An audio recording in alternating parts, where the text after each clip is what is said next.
What's up, y'all?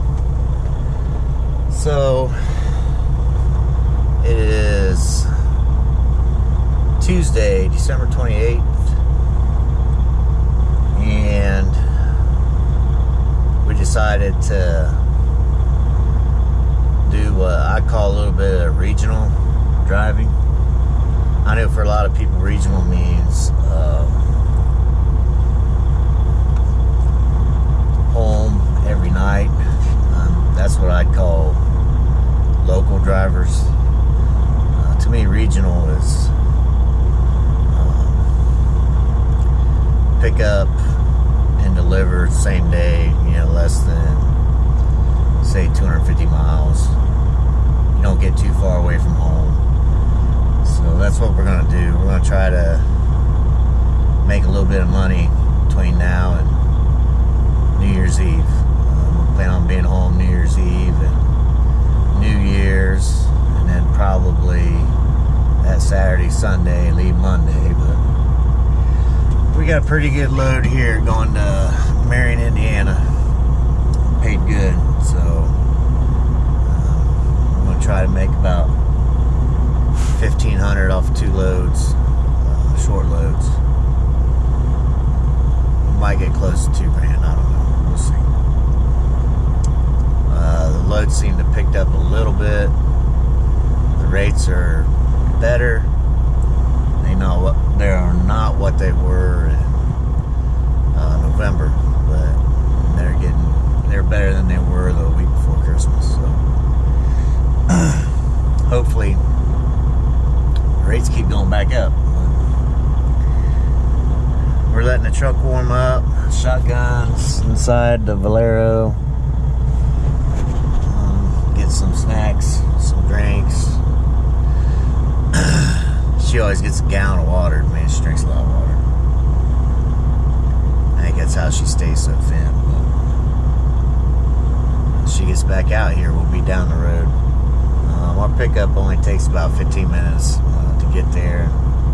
Right now I'm sitting on about an hour, so we shouldn't have any trouble.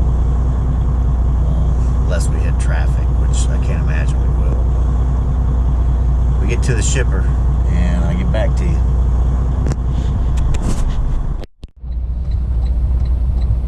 Well, we have arrived at the shipper. And when we got here, that red day cab,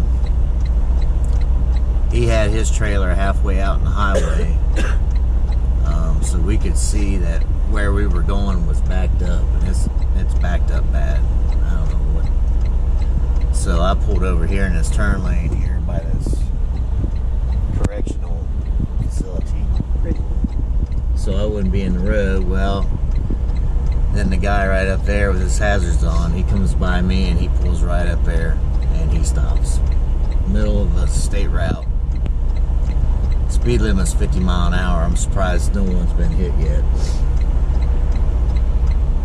And then, I don't know if you can see a maroon Kenworth just to his left. He came in as well. And now he's stopped in the southbound lane. And they're out there trying to direct traffic. And now I got a truck back there, and he's probably wondering, WTF? Because he's probably going to the same place. Now, how this place could schedule, there are at least 10 trucks in that line up there. 2 on the road. I'm sitting here. Oh, this guy, he turned in back here. I don't know if that's where he's supposed to be going, but that's where he went. I don't know why these companies, these facilities, schedule trucks this way. Unless they had a bunch of call-offs or something. Even then, call the brokers and tell them, hey, we're gonna have to push you back. We're short-handed. Whatever. Don't. This is horrible, and this is a major route that's running into Mansfield, Ohio, which is a decent-sized city. And a state highway patrolman came up, and he just drove through. Didn't get out to help or nothing. It's, his shift must have been over. But I don't know, man. This is some of the things you get into. So for me pulling off the road, the main road, getting out of the way, I've had 2 trucks go around me. And I called the broker. He's trying to get us in, but you know, I told him, like, I don't know what you're gonna do. Because 1 lane in and 1 lane out, and unless they call me and tell me to go in the out lane, there ain't a whole lot they can do. But we're gonna be here a while. We've already been here for an hour. And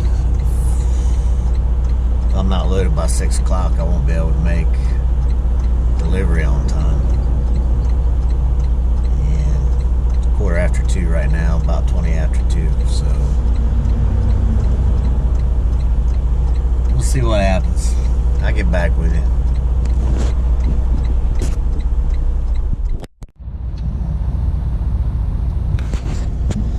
Alright. Finally made it in the door, and we're getting loaded. It's 5 o'clock. It's about a 3.5 hour drive, so I need to get loaded here in the next half hour. Make it on time. Broker's worried about them closing after 10 p.m. but it's Dollar General. I've never seen a Dollar General that closes, but and today's the 29th. Surely they're open till I would assume open till at least 11 p.m. tomorrow night. At any rate, I should be loaded soon. Get down the road.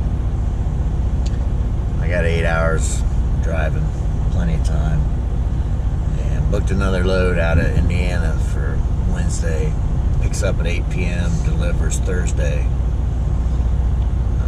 So we'll be able to pick that load up, go home, sleep in our own bed, wake up the next day and deliver in Cleveland.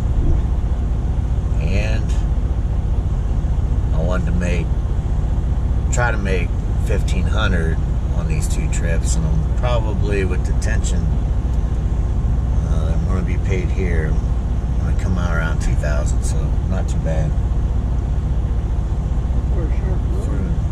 For about 400 miles, 450 miles maybe, so not bad little payday between the holidays. That's what I was looking for. Well, we get loaded, we get down the road, we'll get back at you. It's like the moon is coming up over there, full moon. I don't know if y'all can see it. I'll try to get a better shot of it when it gets up a little higher.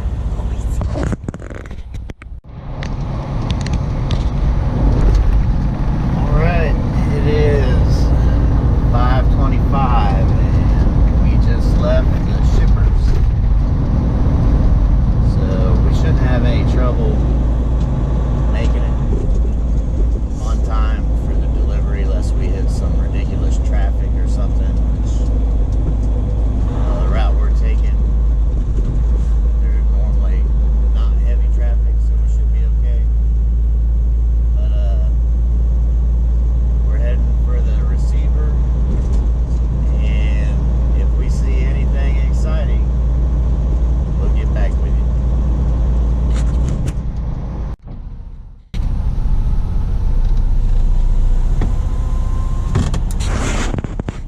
All right, we made it to the Dollar General.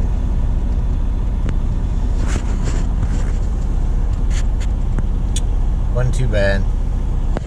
Hit a little bit of snow in northern Indiana. Barely covered the road. Then stopped at Flying J to grab something to eat. It's right beside the Dollar General. And pulled in here an hour early, so had to set off to the side for about a half hour, and then pull around here to the back, take in your paperwork. They gave me Dock 70, which pretty easy to get into. Just pulled out there straight line back. And pretty standard Dollar General stuff. Slide your tandems to the rear, chalk the tires, drop your landing gear, disconnect and pull forward. So that's what I did, and should be getting unloaded here any minute. There's only 2 other trucks here, and guy down there, he did not disconnect. He did slide his tandems. I watched him do that. He did not disconnect. Which, I don't know if they even come out here and check, but try to follow the rules. So if something happened and I wasn't disconnected, it'd be my fault. So, rolling the dice on that one, bud. He didn't speak very good English. But at any rate, we will get unloaded here. We have reserve parking at that Flying J right over there. Get a shower. Still waiting on Landstar to call me back on a load. Is it raining? Yeah, it's raining. So called Landstar. Wasn't set up with them yet. So made an offer. Took the offer. Sent me a setup packet, which I completed, sent back. No response. So I called him a couple hours later. Guy says, "Oh, I'm still talking to the customer on this load." He said, "But as soon as I get it figured out, I'll send you the rate on." Alright. Well, I've heard that before from Landstar, so if I don't get this load, it'll be the second time that I wasted a lot of time going through Landstar. And so the likelihood of me continuing a business relationship with Landstar would be 0. But their rates usually aren't that good anyway. So plenty of loads out there. I'm not going to mess around with people that are going to mess around with me. You need to be straightforward and give me the load for what you agreed on. Or so I think what they do is they'll go ahead and book you on the load. They'll leave the load posted, and then they're waiting around. Maybe they can get someone else to take it cheaper, and then they'll call you back and make up some excuse. Customer pushed it out or something like that. But I don't know. We'll see what happens. We're going to get unloaded here and then get down to this truck stop. So probably come back in the morning when I figure out what I'm going to do. Get back on